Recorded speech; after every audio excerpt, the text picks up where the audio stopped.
avec nous, président de Designer Plus.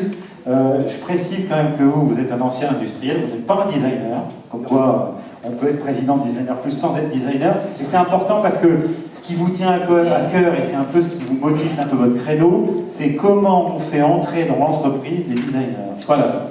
Ça, c'est passé lié à mon expérience professionnelle, parce que pendant 20 ans, j'ai travaillé dans un groupe où effectivement, petit à petit, le design s'est implanté. Donc c'est très important d'aider les designers à s'implanter dans les entreprises.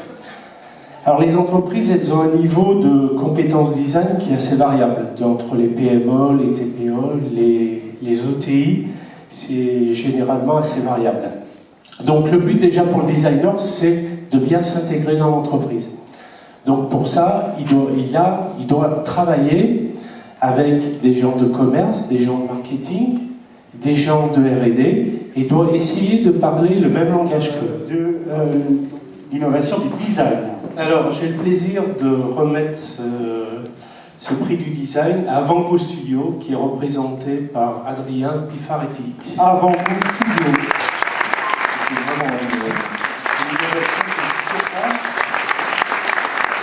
Vous êtes directeur général de Van Gogh Studio. Quelles sont les raisons qui vous ont amené à concevoir cette couverture de livres augmentés? Ça commence en 2013. On s'intéressait alors à une manière d'exploiter les technologies de la réalité augmentée. Et on a cherché une solution pour les utiliser dans la lecture.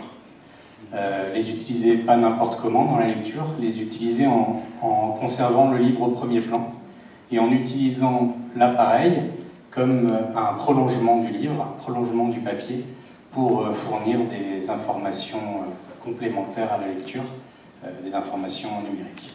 Alors là, le premier livre augmenté est sorti sur le marché, ça y est, il est accessible au public. Comment ça se passe?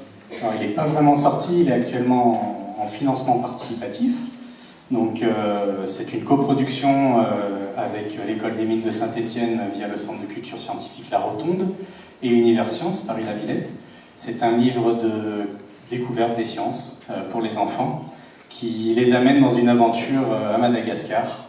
Donc c'est un financement participatif qui est très bien parti. On est quasiment arrivé au financement du projet. Mais il reste encore quelques petits livres précommandés donc sur Kickstarter. Voilà, pour les quelques jours qui viennent. Eh ben, bravo et bon succès effectivement à ce livre augmenté. Bravo à vous, l'innovation du design. Félicitations. Je vous laisse aller prendre une photo tous les deux et on va...